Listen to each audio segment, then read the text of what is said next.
Assalamualaikum warahmatullahi wabarakatuh. Selamat malam untuk teman-teman sekalian. Salam sejahtera. Semoga malam ini teman-teman selalu dalam keadaan sehat, diberkati, dan siap untuk sama-sama belajar. Pertemuan yang pertama kita udah bahas soal bagaimana perbedaan unconditional dan conditional parenting dalam hal memahami ya nature. Terus di kuliah kedua kita membahas soal sejarah reward and punishment dalam pengasuhan. Nah, bagi teman-teman yang baru ikut malam ini, itu bisa mendapatkan video yang pertama dan kedua ke admin ya, bisa ke Mas Camim. Dan malam ini kita coba membahas soal traumatik masa kecil. Jadi atau biasa dikenal dengan adverse childhood experiences atau ACEs gitu. Jadi ACEs itu peristiwa traumatis yang berpotensi terjadi pada kehidupan anak. Secara umum itu ACEs itu ada 3 kategori ya. Jadi peristiwa-peristiwa masa kecil yang menyakitkan, yang menyebabkan traumatis. Traumatis itu bisa hal yang kecil maupun yang ekstrim gitu. Jadi secara umum ACEs itu ada 3 kategori besar ya. Penelantaran, pelecehan, dan disfungsi keluarga. Penelantaran berarti yang ini ya, yang ekstrim, ya artinya ini kurangnya pengasuhan gitu. Jadi penelantaran itu kurangnya pengasuhan. Atau misalnya yang paling kecil, anak itu kehabisan susu, lalu kehausan, terus lupa, orang tuanya lupa untuk disusuin sehingga anak itu histeris atau menangis gitu. Nah, itu masuk ke bagian sini. Itu bagian yang paling ringan saya kira dari ACEs itu ya. Bagian yang paling ekstrim ya anak dibuang begitu saja, tidak terasuh dengan baik ya. Termasuk diajak ini loh, kalau kita pergi ke lampu merah itu diajak ngamen-ngamen gitu, itu Pak saya kira itu ekstrim ya. Saya kira itu ekstrim.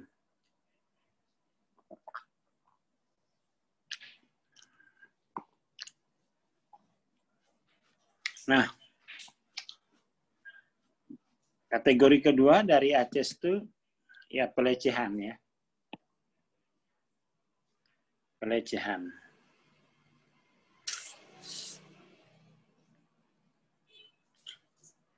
Terus kategori ketiga itu ada namanya disfungsi keluarga.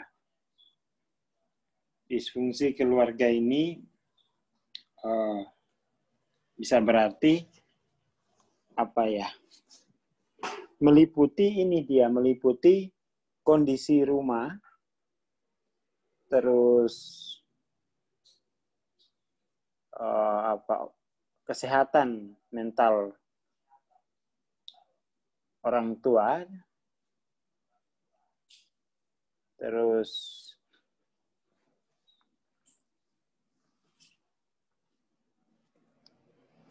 misalnya orang tua mengonsumsi narkoba, orang tua di penjara, itu masuk kepada ya perceraian juga itu termasuk peristiwa yang menyakitkan bagi anak-anak.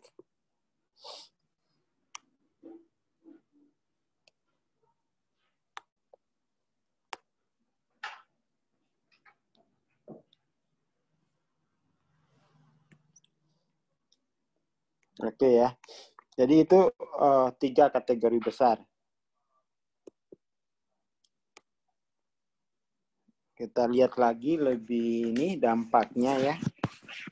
Dampak dari ACES ini.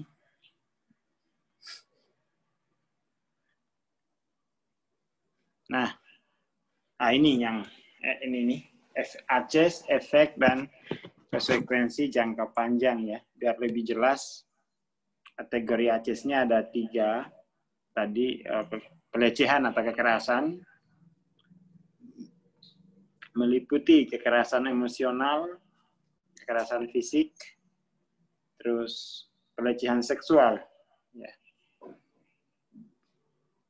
Terus tadi trauma pada lingkungan atau disfungsi keluarga, itu meliputi orang tua terlibat dalam penggunaan obat-obat terlarang, orang tua bercerai, anggota keluarga mengalami depresi kronis, gangguan emosi, ya, bunuh diri, gitu. Ibu mengalami kekerasan. Nah ini ya, anak-anak yang menyaksikan ibunya mengalami kekerasan itu peristiwa menyakitkan atau ACES gitu. Terus anggota keluarga di penjara, misalnya ayah, ibu, atau anggota keluarga ini yang maksudnya anggota keluarga inti ya.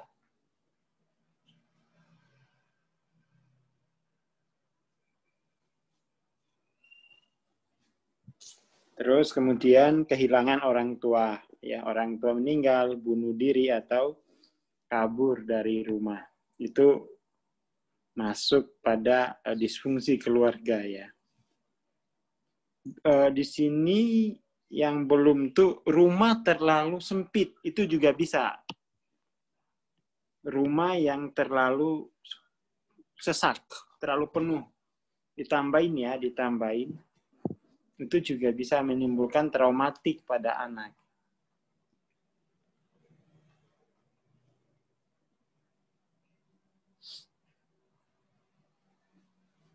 Terus kategori yang ketiga itu ditelantarkan. Ditelantarkan tuh ya diabaikan. 1, 2, 3. Sini ada diabaikan ya. Diabaikan misalnya diabaikan. Misalnya anak dipisahkan gitu. Terus dibuang, itu udah pasti, itu ekstrim sekali. Terus di sini ada kebutuhan fisik dan emosi anak tidak terpenuhi.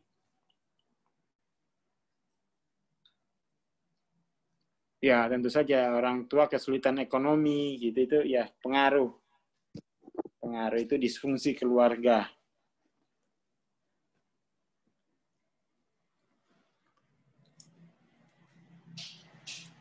Lalu kita lihat efeknya ya. Kita lihat efeknya. Ya ini anak dititipkan gitu. Itu pengaruh banget. Efeknya apa? Dari 3 pengalaman menyakitkan ini.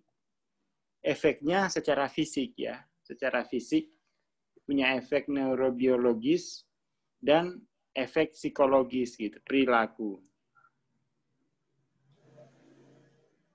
Oh iya, orang tua jarang dilihat. Pokoknya tuh dimasukin sini aja dah. Ya tuh. Dimasukin di sini aja gitu. Ada 3 kelompok ini.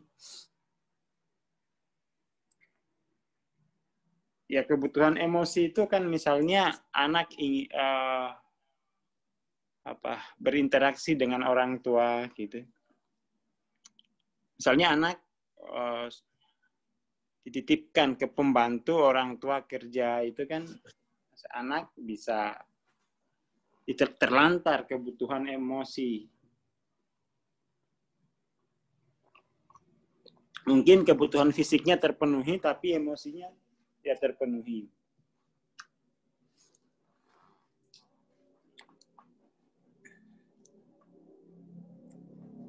Nah, sekarang kita lihat efeknya ya. Efeknya secara fisik dan secara psikis. Secara fisik, neurobiologis itu kejadian-kejadian ini itu merusak perkembangan neuro. Terus itu juga anak menjadi sulit mengontrol kemarahan. Ya, ini potensinya ya.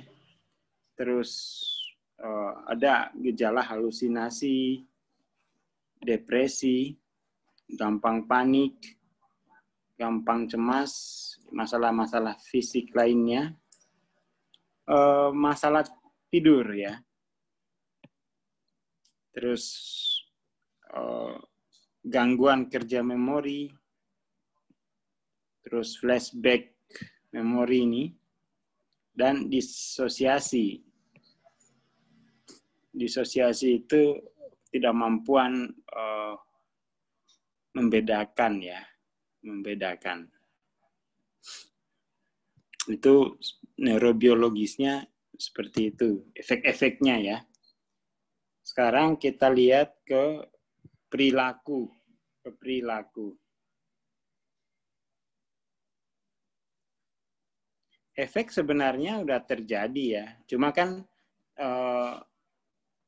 tampilnya itu dia menunggu waktu. Ke perilaku dia anak berpotensi untuk merokok. Artinya dia merusak kesehatan. Terus ada obesitas di sini. Terus anak akan berpotensi untuk malas bergerak. Upaya bunuh diri. Kecanduan alkohol. Penyalahgunaan narkoba. Seks bebas. Mudah trauma. Mencelakakan diri sendiri. Gangguan pola makan dan kekerasan ke orang lain. Itu efeknya. Efek ya, potensi efeknya seperti itu. Konsekuensi jangka panjang jika ACES ini, jika pengalaman masa kecil yang menyakitkan ini tidak disembuhkan, itu secara fisik potensi sakit jantung tuh tinggi. Terus ada kanker, kena penyakit paru-paru kronis, emfisema, asma, liver, skeletal, terus penyakit menular seksual, kesehatan yang buruk, HIV gitu. Itu efek jangka panjang ya. Jadi kalau misalnya ada kesehatan kita hari ini buruk, udah berobat kemana-mana nggak sembuh-sembuh, nah itu coba disembuhkan pengalaman traumatik masa kecilnya. Coba ditangani dulu gangguan ACES-nya ini. Saya punya jurnal-jurnal, kebetulan kan dari 2007 sampai sekarang saya termasuk praktisi EFT, terapi emosi itu, Emotional Freedom Technique, dan terus mengikuti perkembangannya. Rata-rata dari jurnal-jurnal saya yang saya punya, itu banyak penyakit-penyakit fisik itu mengalami kesembuhan total setelah menjalani sesi psikoterapi terkait emosi-emosi menyakitkan di masa kecil. Itu itu temuan gitu. Mari kita masuk lagi ke sosial ya. Konsekuensi jangka panjang secara sosial itu potensi untuk tunawisma. Jadi kalau misalnya hari ini kita melihat saudara kita, tetangga atau siapapun yang mengalami tunawisma, itu udah pasti itu pasti ada masalah ACES ini. Kalau salah satu dari ini, satu aja kita kena, pasti itu langsung efeknya bisa terlihat. Prostitusi, terus kenakalan, kekerasan, dan perilaku kriminal. Yang menarik ini adalah ketidakmampuan mempertahankan pekerjaan. Jadi dia tidak mampu adaptasi dalam organisasi. Nah ini kan banyak nih di Indonesia tuh kerja terus nggak mampu beradaptasi dalam organisasi.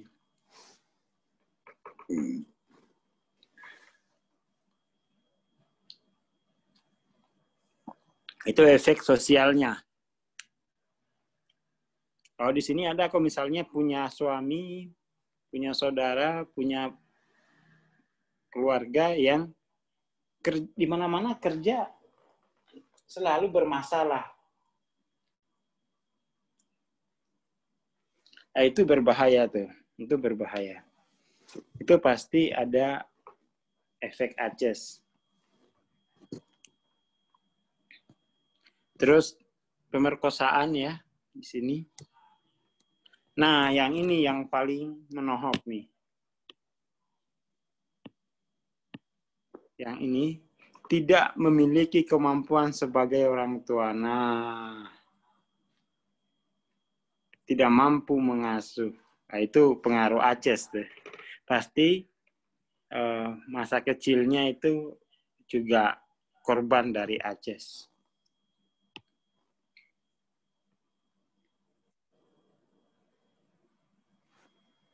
Terus ada lagi ini, intergenerational transmission of abuse. Jadi menjadi agen yang meneruskan kekerasan ke generasi berikutnya. Oh ini banyak sekali ini. Jadi menjadi agen yang meneruskan kekerasan ke generasi berikutnya. Jadi dia mewariskan ke anaknya itu kekerasan untuk di masa depan. Itu efek ini kalau ini bisa kita lihat nih. Banyak. Terus di sini ACES itu tadi ya di slide pertama tadi kita udah bahas, nanti bisa minta ininya. Atau saya tuliskan sajalah. ACES Adverse Childhood Experiences.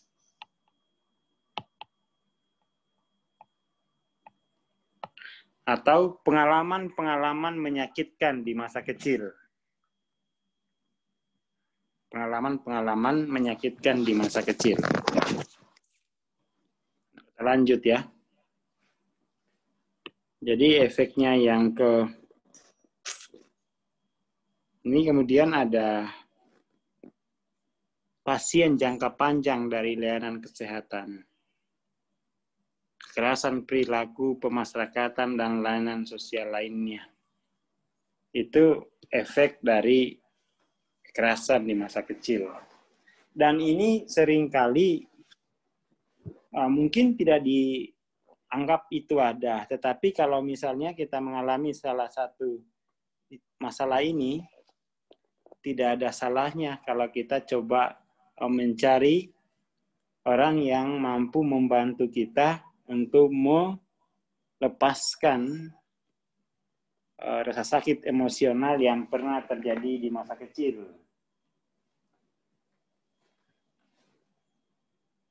Oke, ini slide-nya saya akan pindah.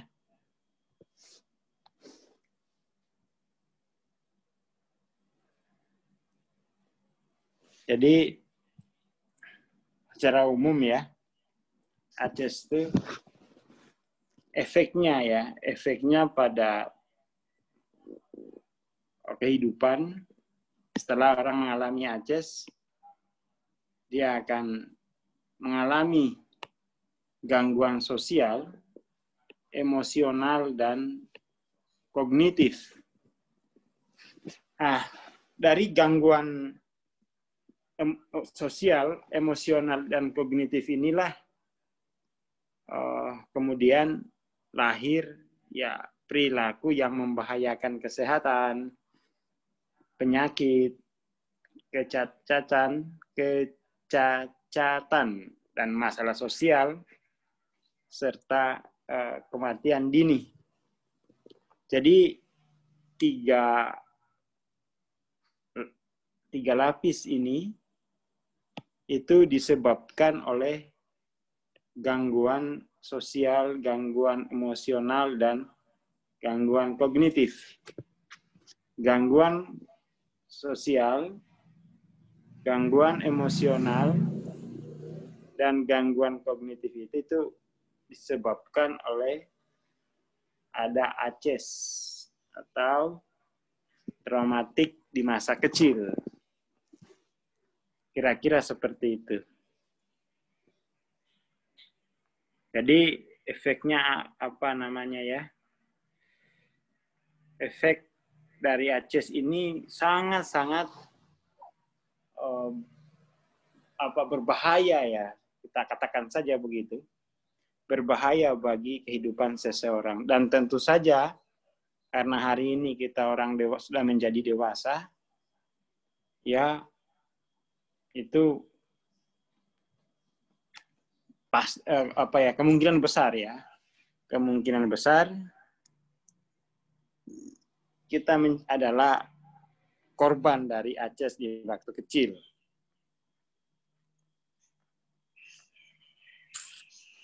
Jadi harapannya sih lewat kuliah malam ini kita sebagai ya kalau main kira-kira sih ya mungkin saja ya. Tapi sepertinya ya itu sedikit, katakan saja begitu.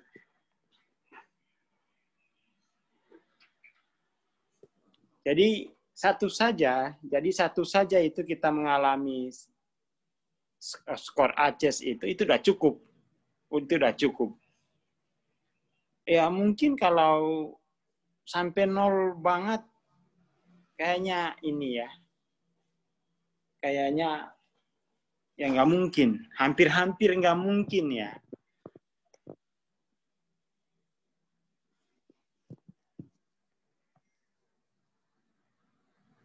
Ya pasti korban ACES di masa kecil dia akan menjadi pelaku ACES di masa sewaktu jadi ortu. Bagaimana kita menghilangkan ACES? Kita menghilangkan ACES itu ya orang tua harus sadar ya. Harus sadar. Setidak-tidaknya meminimalkan. Dan itu hanya bisa mungkin jika kita beralih ya. Jadi seminimal mungkin itu hanya untuk meminimalisir ACES ini, itu kita mesti beralih ke unconditional parenting.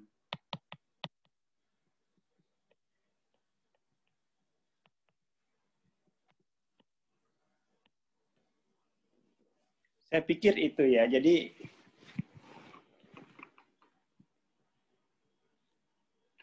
ya, saya kira semua pasti punya ACES ya. Tinggal skornya aja. Skornya ada yang banyak, ada yang sedikit. Skornya ada yang banyak, ada yang sedikit. Nanti teman-teman yang ikut kuliah malam ini bisa menghubungi Mas Camim. Nanti akan diberi kuesioner ya, kuesioner untuk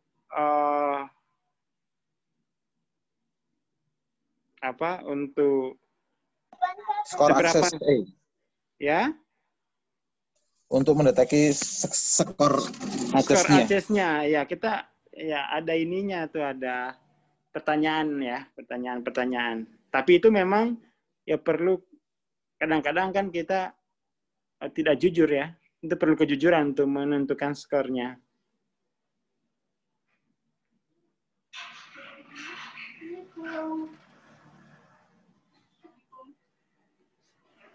Yang bisa kita lakukan sebagai orang tua kepada anak, yaitu kita mesti membawanya ke psikolog ya, untuk terapi emosi.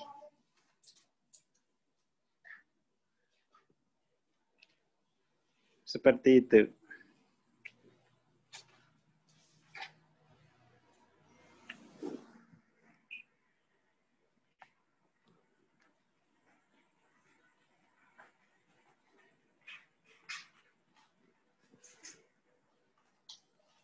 Jadi,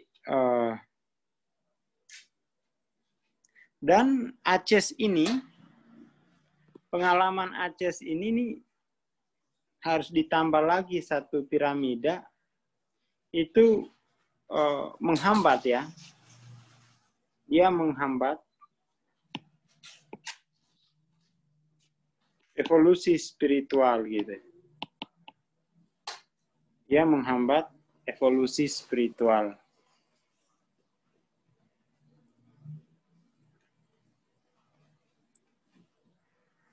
Nah, jadi orang-orang yang mengalami ACES itu, evolusi spiritualnya akan susah untuk ke sini. Susah untuk ke sini. Karena ACES itu dia membawa anak-anak langsung terikat kuat di sini atau di sini. Kalau kita hubungkan dengan ini ya, dengan kajian spiritualitas, pengalaman-pengalaman ACES tadi itu menghambat evolusi spiritual.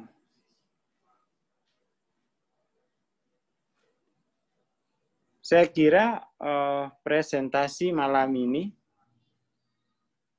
cukup ya. Tinggal mungkin teman-teman bisa sedikit atau bertanya soal ACES ini.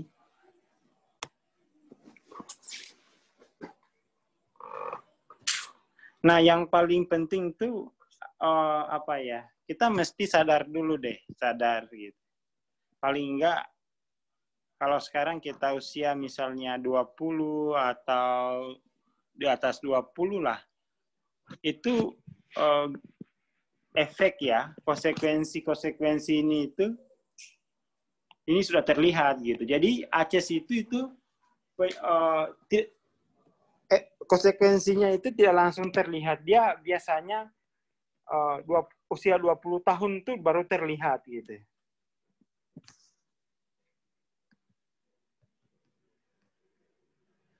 Jadi dia terlihatnya di penyakit dan masalah-masalah sosial. Jadi efeknya itu dia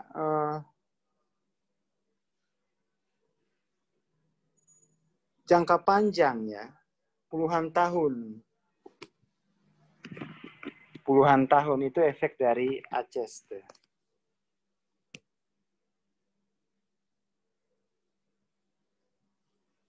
Dan kita kan di ini ya, saya melihat sendiri efek ACES ini pada komunitas ya, pada komunitas PCI itu yang mengalami atau yang mengikuti sesi-sesi transendensi.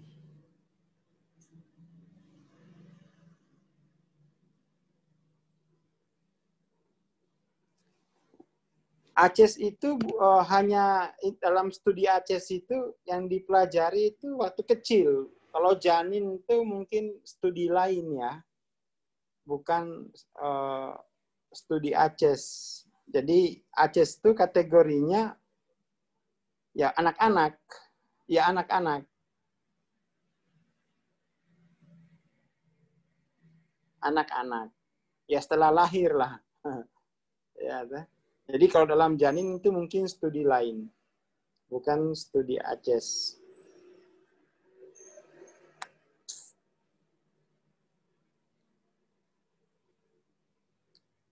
Kalau menghandle ketidakberdayaan kan itu pola pengasuhan ya.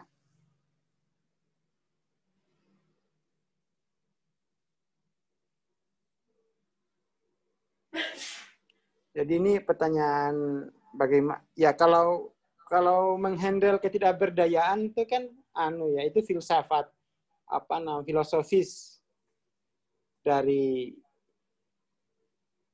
pengasuhan unkondisional. Jadi bisa dibilang tuh ACES itu kegagalan kita menghandle ketidakberdayaan itu.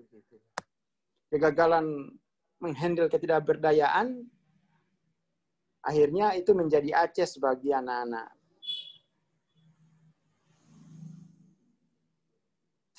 Tentu saja bagaimana itu ya. Gimana cara ya terapi dong. Cara keluar dari rasa trauma itu ya harus psikoterapi. Harus psikoterapi gitu.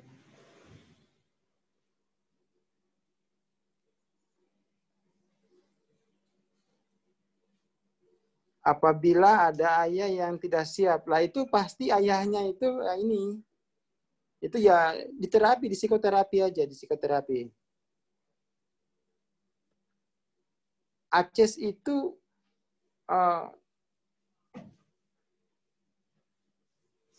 studinya hanya soal ini loh.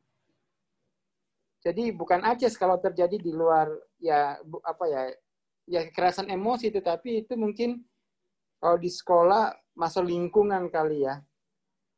Masuk lingkungan. Ya ini aja, kategori ini aja gitu. Terjadinya di mana? Di rumah apa di lingkungan ya masuk di sini berarti.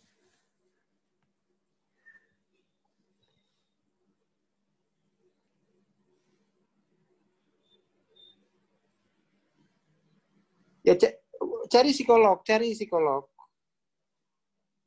Cari terapi ACES, cari psikolog. Atau sekarang itu kan banyak ya model-model terapi mandiri. Ya, model-model terapi mandiri itu kan banyak. Tetapi itu kan memang mesti diilmui.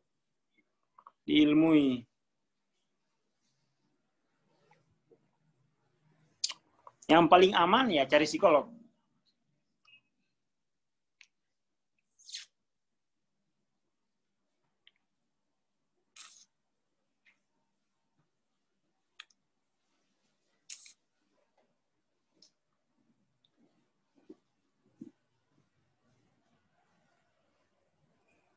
Ya, pasti kalau sudah pasti dampaknya itu terlihat di sinilah. Akan dari sini dulu, sebelum jadi penyakit kan dia menjadi gangguan dulu. Pasti dia di sini. Efek ACES itu nyata kok. Hanya kadang-kadang kan persoalan itu kita tidak paham kalau itu gangguan gitu. Tidak paham.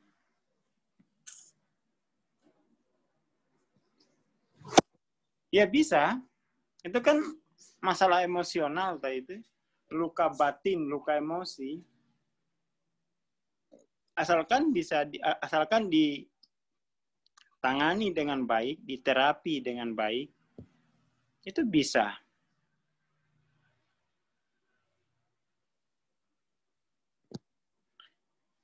Ya, terus ini ada pertanyaan, bagaimana jika sudah terjadi? Tadi sudah dijawab ya. Sebenarnya gejala itu bisa dilihat dari gangguan perilaku atau gangguan fisik.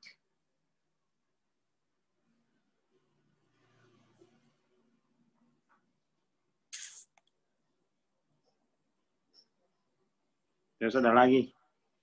Terapi ACES-nya yang paling aman sih menurut saya ke psikolog ya. Ke psikolog. Yang paling aman.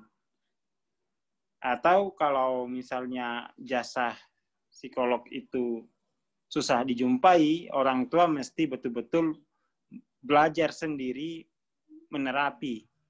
Kan sekarang tuh banyak ya modalitas atau tool-tool terapi mandiri. Tapi memang itu harus belajar. Harus belajar. Kalau ini ada psikoterapinya seperti apa, ini kan teknis ya. Psikoterapi ya tergantung jenis gangguannya apa.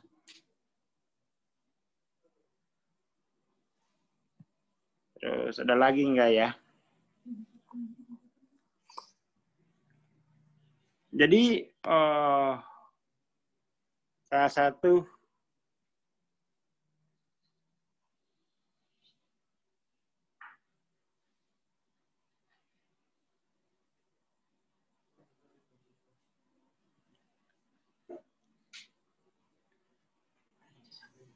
ya tidak bisa dibilang selalu, tetapi kita di sini kan studinya itu pengaruh ya, pengaruh kejadian masa kecil. Tidak selalu, tetapi pengaruh itu ya pasti ada. Jadi kalau kita lihat ACES ini kan sebenarnya ketidakmengertian ya orang tua pada nature dari anak-anak ya, nature manusia, ketidakberdayaan. Jadi kalau udah mengerti bahwa ini kita kaitkan dengan kuliah pertama ya. Kita kaitkan dengan kuliah pertama. Kalau kita mengerti bahwa ketidakberdayaan itu butuh di pengasuhan yang unkondisional, nah itu yang orang tua betul-betul harus mempersiapkan diri baik secara finansial, sosial ya, lingkungan. Itu kan kadang-kadang kan gini, pasangan-pasangan Indonesia itu kan tidak punya kesadaran lingkungan. Dia anak-anak itu tidak dipikirkan tuh. Jadi pas nikah itu tidak ada pemikiran bahwa anak ini harus disiapkan, kalau punya anak itu mesti disiapkan lingkungan seperti apa, kan tidak ke situ biasanya tuh. Pemikirannya yang penting nikah, ya nikah dulu udah. Nanti semua diusahakan bersama, nanti anak-anak mikir carry lah. Maksudnya ya tuh. Jadi masyarakat kita itu ya masih mikir carry. Kalau mikir carry, ya itu sudah terlatih itu. Sudah menjadi orang tua yang fungsinya menjadi agen untuk meneruskan ACES-nya ke generasi selanjutnya.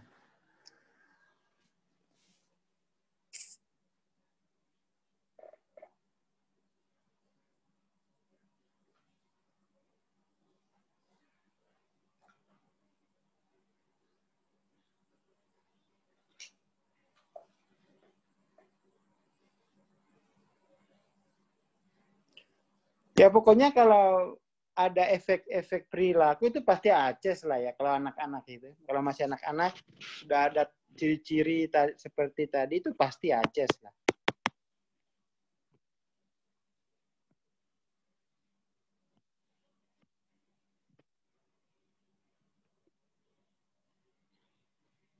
Ya, psikolog ya saya pikir ya nggak ada rekomendasi. Cari itu kan psikolog itu kan pendidikannya standar atau itu. Namanya psikolog itu kan profesi, cari psikolog anak misalnya kalau udah masih anak-anak. Kalau udah orang tua cari psikolog, saya kira itu kita masih percaya pada profesi itu gitu.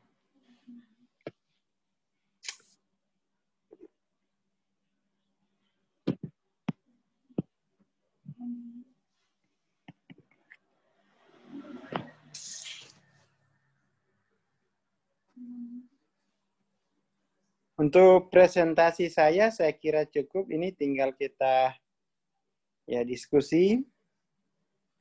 Maksud saya mempresentasikan ACES ini itu biar kemudian ada semacam semacam greget, biar kita pindah, transform ke unconditional parenting gitu. Karena kalau kita lihat ini kan karena anak-anak tidak mendapatkan atau anak-anak tidak mendapatkan pengasuhan yang sifatnya unconditional.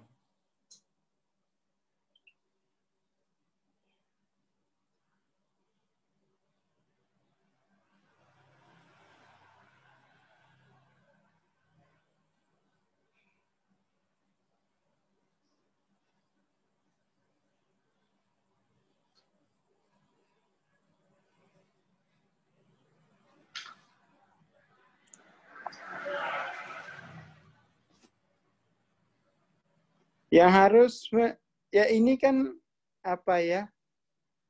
ACES harus disembuhkan dulu ya. Ya ACES-nya orang tuanya berarti kan.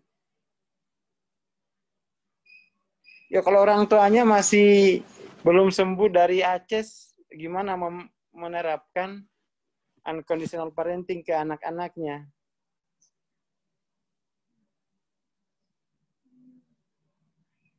Ya pokoknya kalau anak-anaknya udah gampang panik, gampang cemas, ya sudahlah. Kita udah punya ilmu kan, lewat ilmu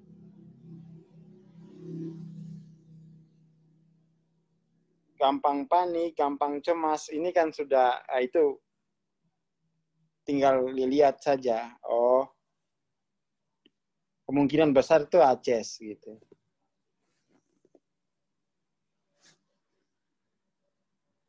Masalah emosional kan deh.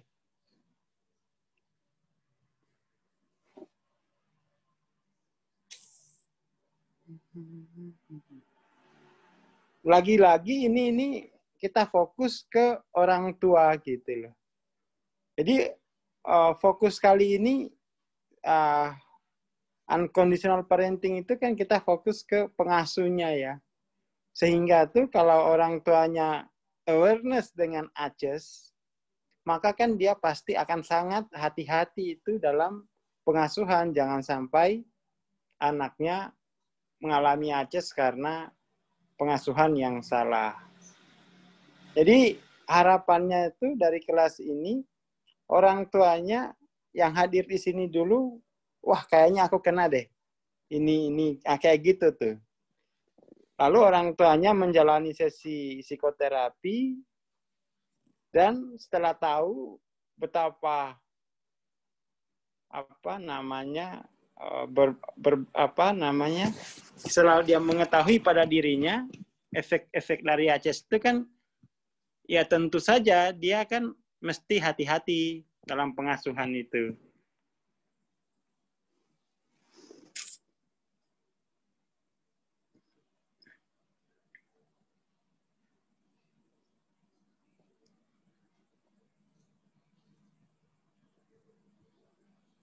Ya, apa bisa ya, ke hipnoterapi saya pikir ke psikolog lah, cari hipnoterapi yang psikolog. Karena ini tidak main-main, itu tuh apa ya? Nggak boleh coba-coba.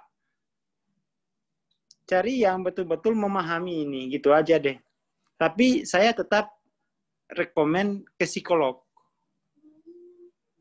Karena ya mereka yang punya profesi. Kadang-kadang kan masyarakat itu tidak tidak tekun menjalankan prosedur itu. Maunya hasil-hasil instan gitu-gitu itu. Jadi saran saya tidak menyarankan hal-hal, pokoknya yang jelas, yang kita percaya, yang punya legalitas profesi ya psikolog, gitu aja. Kalau kok psikolog, ya cari psikolog yang memahami persoalan itu. Cari atau psikolog klinis.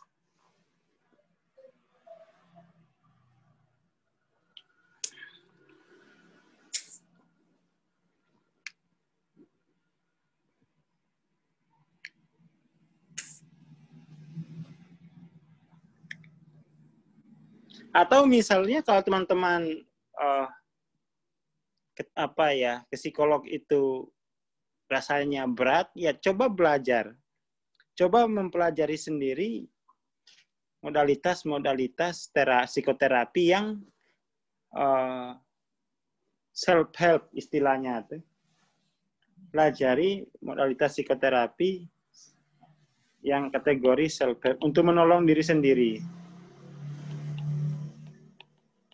Kan sekarang banyak tuh.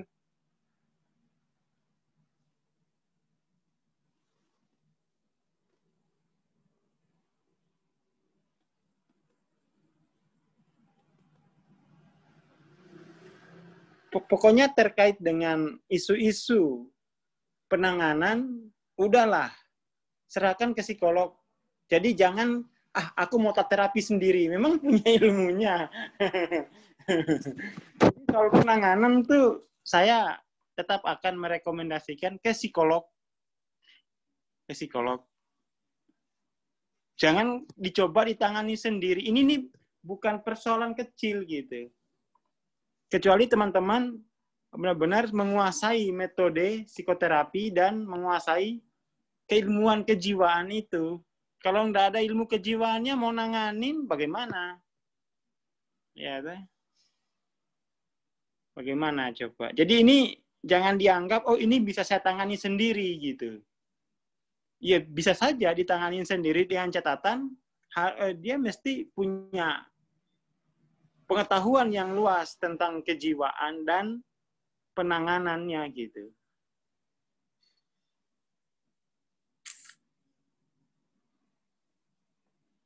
Jadi ini seperti itu, saya sikapnya seperti itu. Ini tidak bisa dianggap seperti kita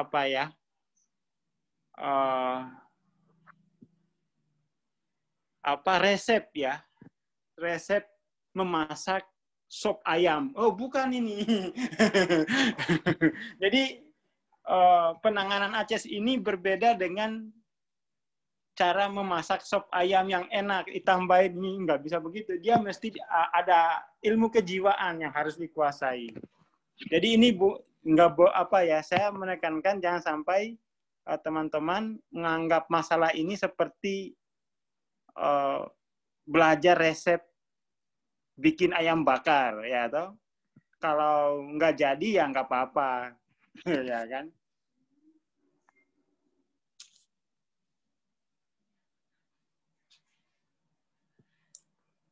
Ya kalau belajar di komunitas ya, tapi itu memang ini ya harus pelan-pelan. Memang kalau sebaiknya memang tiap orang ya, kan kita ini kan punya apa ya? Saya pikir salah satu ilmu yang wajib dikuasai semua orang itu ilmu jiwa deh. Kan tidak bisa kita menyerahkan jiwa kita untuk ditangani orang lain kecuali darurat gitu.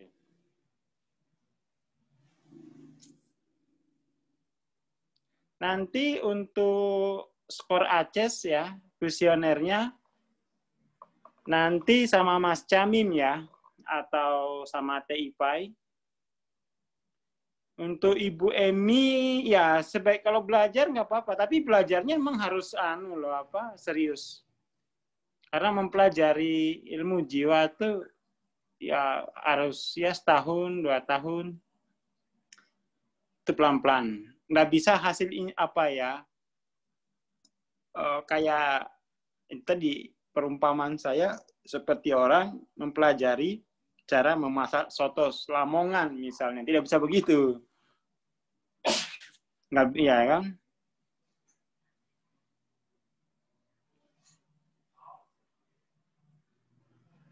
Ya kalau mempelajari kalau online itu agak susah ya.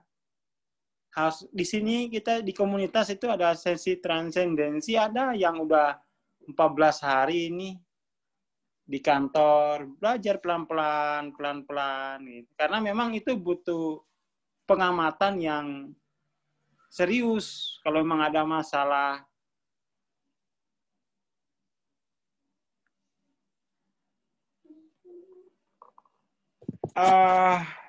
Jadi lewat kuliah malam ini ada 2 sasaran ya yang ingin kita coba capai bersama-sama. Yang pertama, saya pikir yang paling minimal, yang pola pengasuhan yang paling minimal, yang bisa membawa anak-anak itu minimal lah ya, sangat minimal untuk kena ACES itu ya unconditional parenting. Itu yang poin pertama yang bisa kita ambil. Yang kedua, memang sebaiknya setiap orang itu paling enggak itu harus pahamlah dengan ilmu jiwa ini. Karena ini basic ya. Basic. Kalau jiwa kita terganggu, itu yang hilang itu seluruh kehidupan kita. Ya, tak? Jadi kalau yang bermasalah jiwa kita, maka seluruh kehidupan kita itu hilang. Seperti itu. Jadi apalagi sekarang kan ya fardu ain. Untuk saat ini itu fardu ain. Apalagi sekarang ini kan kita di dalam era di mana informasi itu begitu melimpah. Ya toh? Ketidakpastian itu sangat tinggi, chaos-nya sangat keras. Ya mau nggak mau, saya pikir ilmu yang harus dikuasai semua orang itu ilmu tentang kejiwaan. Saya pikir itu. Paling nggak orang tua sebagai orang tua itu udah mulai istilahnya mulai ancang-ancang. Berarti memang ilmu ini harus saya kuasai. Sehingga kemudian itu kita bisa menanggulangi istilahnya jiwa itu kan dinamikanya setiap saat itu kan. Sehingga kita mampu merawat jiwa kita sendiri. Kalau dirawat orang lain sampai kapan kita tergantung. Seperti itu.